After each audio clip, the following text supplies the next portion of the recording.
In the name of the Blessed Trinity, one holy and living God. Amen. Please be seated. I'm keeping my mask on because I'm going to do something out of my comfort zone. I'm going to sing for you.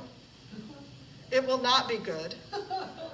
It will not be good, and I apologize to the internet because I know that you are forever. But nevertheless, it makes a point. So I'm going to give it a go. Please forgive me. All right. When the Spirit of the Lord moves within my heart, I will dance like David danced. When the Spirit of the Lord moves within my heart, I will dance like David danced.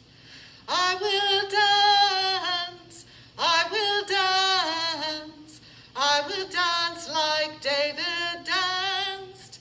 I will dance, I will dance, I will dance like David danced. That was one of the songs we sang at day camp with kids. We'd circle them up, and as we were singing, we'd invite these 5 to 12-year-olds to dance like David danced. And dancing, by the way, was the alternative to my singing, and I picked singing for all of our benefits. So mostly what would happen would look something like this, right? There'd be some arms flailing about, some spinning around until they fell, because that's a thing, and some arms straight down, side bopping, kind of like Charlie Brown dancers in the Peanuts, right? And then there was this one little guy who had been having a really tough time all week, coping with the chaos that is day camp. He went into the center of the circle and just let loose with his movement. And unbeknownst to us until that very moment was that he had been taking dance lessons. And he definitely had his groove on.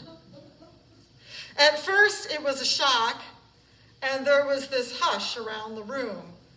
Only the guitars kept playing.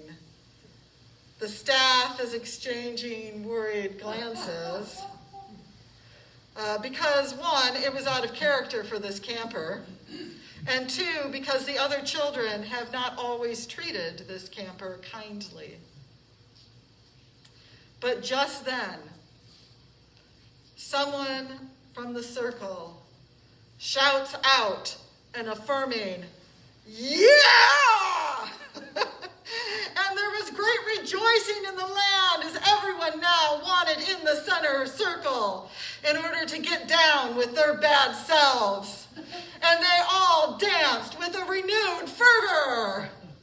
I will dance, I will dance, I will dance like David danced. It was wild. It was amazing. One of the counselors said afterwards, "I was surprised to learn today that King David knew hip-hop." But of course he did. Of course David did, right? What else do you do when the Spirit of the Lord moves within your heart? When God is near, you hip-hop. Dancing like David. Oh, yes, please. Put on your linen ephods and your twirly skirts, because our little camper started a new liturgical tradition, or at least a new camp tradition. To this day, my heart is gladdened by this. And when I reflect on that experience theologically, I connect it directly to today's text, the one from 2 Samuel. Both the story of David and that of the camper are stories about trusting in one's own belovedness enough to do something completely ridiculous with God and for God in such a way that impacts and inspires the entire community to love God with complete abandon as well. So there are two storylines that get us to today's reading, that of David and that of God. And I'm just going to briefly tell you David's story because as exciting as David's stories is, God is so much, more. So here's what you need to know about David. He did not start out dancing. David was not born a king. He was born a shepherd in Bethlehem, the youngest of Jesse's sons. The books of Samuel recount through the Davidic narrative the transition Israel makes as it moves from being a tribal people to being a monarchy. Calling that transition awkward would be an understatement. The story of how David becomes king keeps you on the edge of your seat. It is fraught with violence, conspiracy, and tears. You should read it. We're not getting the half of it in the lectionary. What we are witnessing in today's reading is the beginning of the end of the drama. It is David's triumphant entry into Jerusalem, the place from which the house of David will reign. This jubilant entry into the city announces both the birth of the nation Israel and David's place as king. I will dance, I will dance, I will dance like David danced. But what is David? What is Israel without God?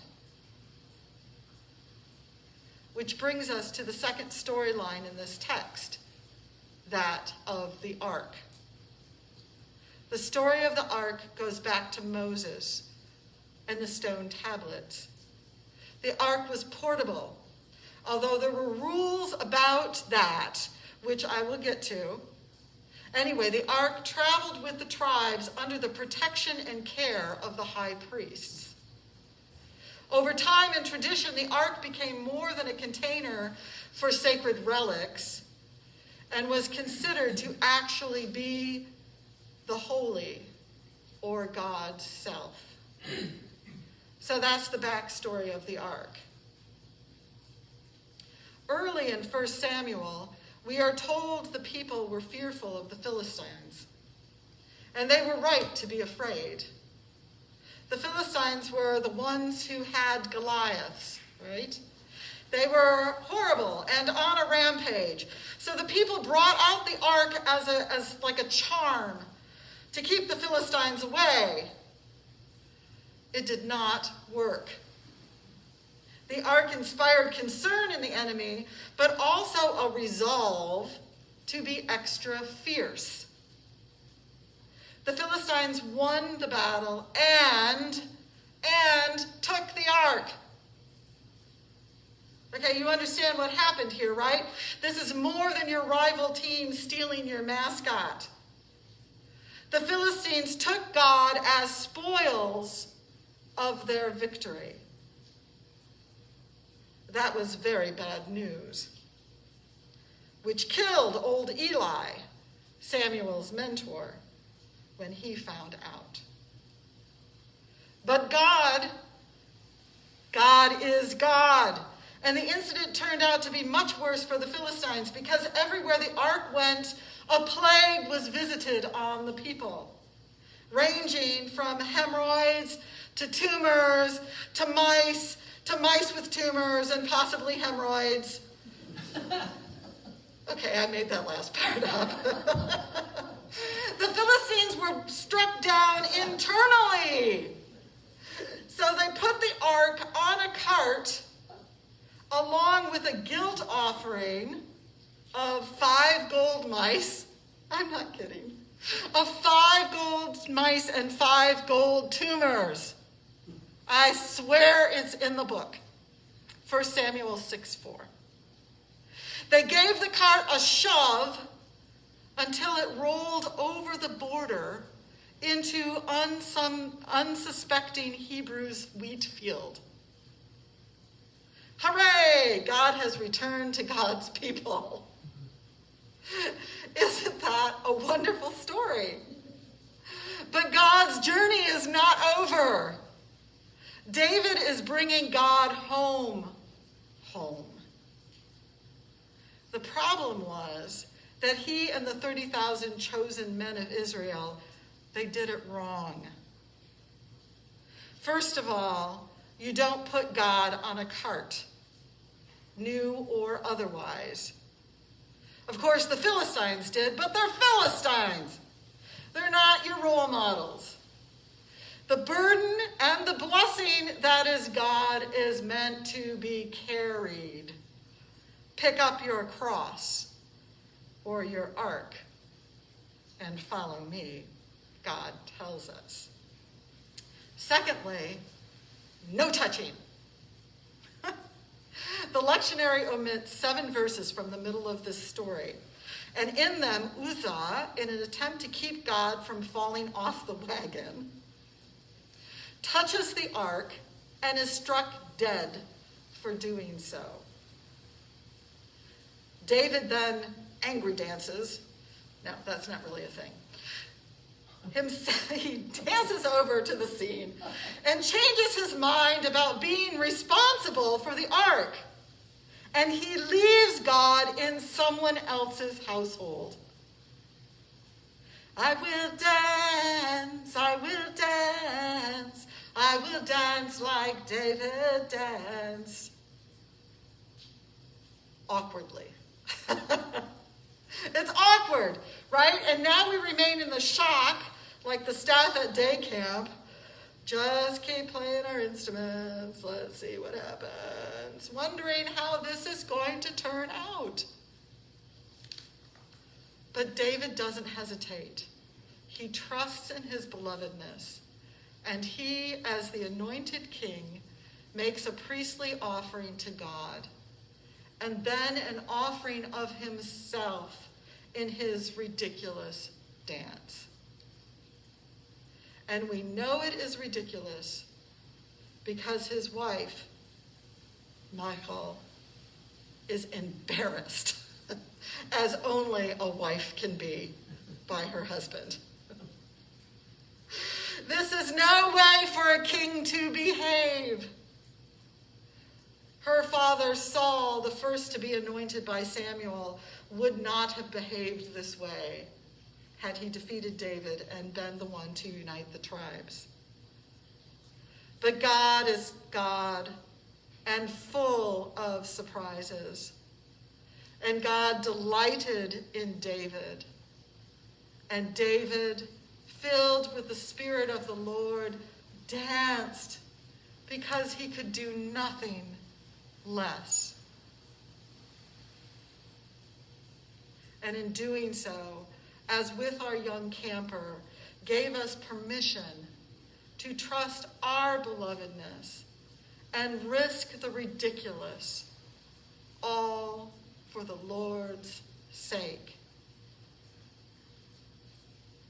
May we too worship God with such joyful, reckless abandon. When the Spirit of the Lord moves within my heart, I will dance like David danced. When the Spirit of the Lord moves within my heart, I will dance like David danced. I will dance, I will dance, I will dance like David danced. I will dance, I will dance, I will dance dance like David danced.